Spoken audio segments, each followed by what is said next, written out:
So it is the end of new professor orientation, which I am attending because of my new job.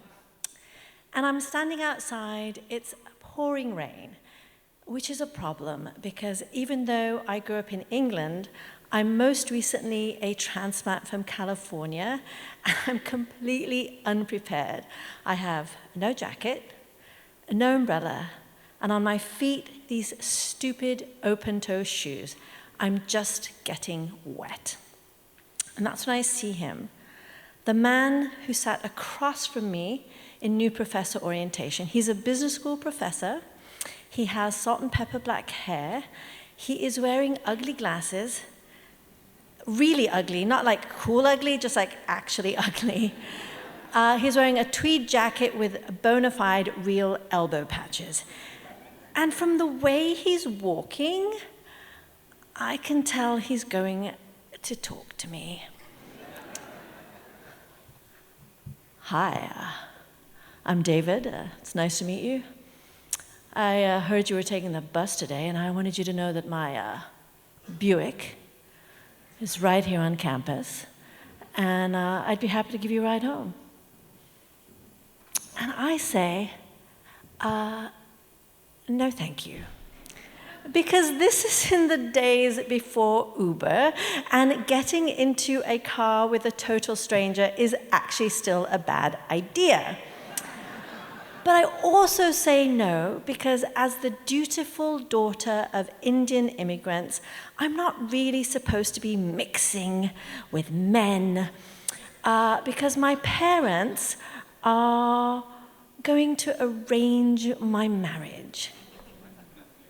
So you might think that sounds a bit radical, but it's not such a bad idea for me in that state because honestly, if I had had a dating profile in those days, it would have been like recovering calculus professor, and like my fashion vibe would have been her mother shops at the clearance rack at JCPenney. And so, it was helpful maybe. It means that in California, my parents are handing out my biodata sheet. And this is a piece of paper that has got my name, my height, my weight, my photograph, a statement of how dark my skin is, some things about my family, and they're just like handing it out to families with eligible sons and bonus points if he's a medical doctor.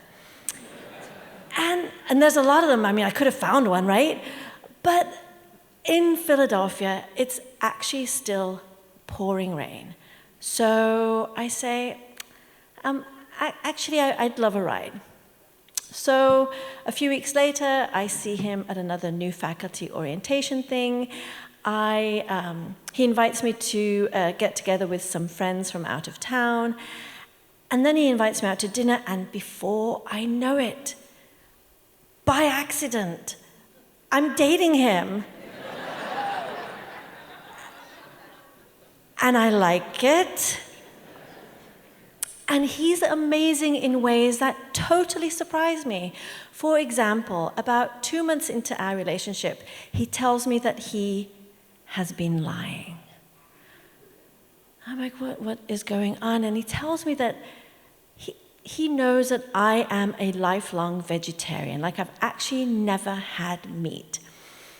And it turns out that he is also vegetarian and has been for 14 years, but he didn't tell me because he wanted me to like him for him and not the convenience of his diet.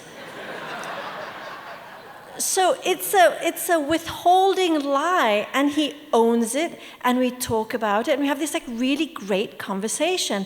And I start to have these new feelings like, what if I don't have an arranged marriage and I want to marry someone like David? And then, more radical, what if I want to marry David? And I realize with all these feelings, I'm going to have to tell my parents. And so I do. 2 years later. And you might be able to imagine what their reaction is, but just in case, let me just give you a little flavor. So there was one time I was back in California, and I'm driving with my parents. I'm driving, my dad's in the passenger seat, my mom and my brothers are behind, and it's dark. It is a mountain road, and I've got the wheel, and my dad suddenly like grabs the wheel. I'm like, Daddy, what are you doing?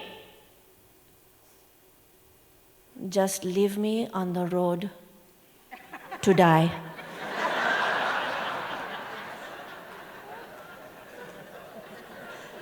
My mother's reaction is different. Hers is more steady state, like a dose 3 times a day, kind of like a pill. And it's like this. So she leaves these voicemail messages. So, hi, Nimisha, it's leave a message. Bye, beep.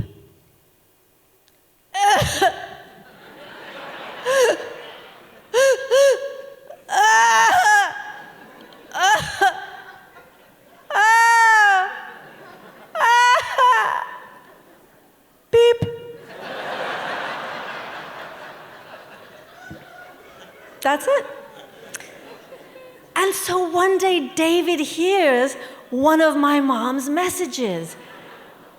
And he says, Nimisha, you know, your mom is choosing to react this way. I frickin' lose it. David, choosing? Choosing? What kind of stupid, over-therapized white boy thing is that to say? We go at it. It is nuts. I start to realize that David actually may not ever understand me, my family, my culture. I start to worry that I will never get over the fact that he is white. And then I start to meta worry about that one, because as a brown girl whose life is completely determined by British colonialism, it's not even fair. My hair starts to fall out. It's really terrible. And in all this turmoil, David asks me to marry him. And I say, no. I give him back the ring. I move back to California. There's a continent of hurt between us. I'm so shocked at what I've done to us and to my own life that I feel like my heart is paralyzed. Like I can't feel anything. It's just numb. We talk to each other from time to time. It's very awkward. And there's one time he says he's going to be in California and would I like to see a film. And I get ready to say no, and out of my mouth comes the word yes. So there we are. We go to see a film together. It's awkward, of course. We get to the movie theater, and it's like just a wall of people. It's so crowded. And David says, why don't you wait at this bench, and I'll go get the tickets. And so I wait at the bench, and he leaves.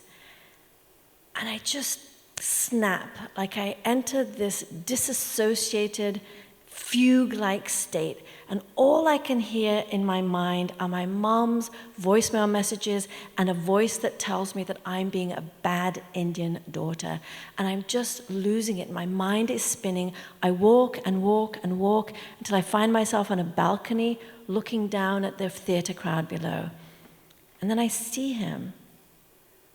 I see David walking back with the tickets, and he looks like sunshine until he gets to the bench that's empty.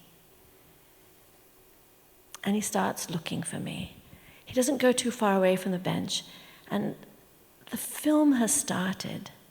We've missed the beginning, and David doesn't stop looking for me. And I get it. In all that crowd, among all those people, he is singularly and absolutely just looking for me. I finally stop watching him and I see him. I want to go back and I want to tell him, about all the assumptions I've made about him. I want to tell him about the things that he could maybe change, like those elbow patches, and the things that he can't change, like the color of his skin. And there's so many things we have to talk about. And I get it. He makes the hard conversations easy. So I walk back. I walk back to David, and I never walked away again.